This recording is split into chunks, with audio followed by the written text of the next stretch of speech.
This video will describe the procedure for entering slow flight, including the step-by-step processes and where to look for critical information at each phase of the maneuver.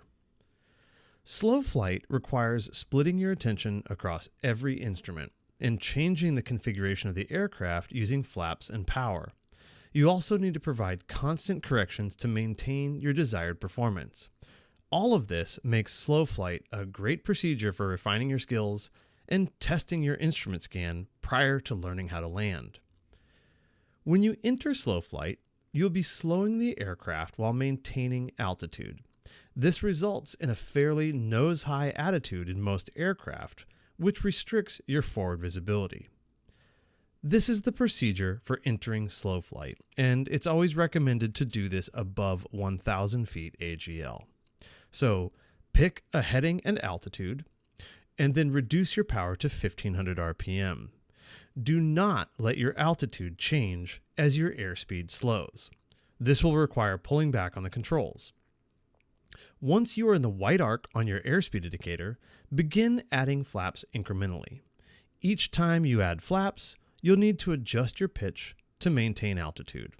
Slow the aircraft to 55 knots, or whatever airspeed is requested by your instructor, and you may be asked to fly around while the stall horn is activated.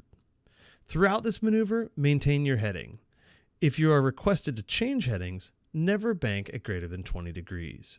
Now, something to think about here is that the slow flight entry procedure can happen very, very methodically. You don't have to rush into this. So for example, when you're adding flaps in increments, take your time to actually reconfigure the aircraft and do it right. So let's look at this transition in profile. Here we are flying along at straight and level, and we're about to enter slow flight. Okay, so we reduce our power to 1,500 RPM. Then we add flaps incrementally, 10 degrees at a time. And to maintain altitude, we pull back until we reach our desired airspeed. We will likely need to add power to stop any descent, so you'll have to manage that as you go along. You'll need to quickly scan and interpret your instruments, particularly the vertical speed indicator, to anticipate any gain or loss of altitude, and the airspeed indicator to make sure that you don't fly too slowly. Also, pay close attention to your turn coordinator so you don't overcorrect with the rudder.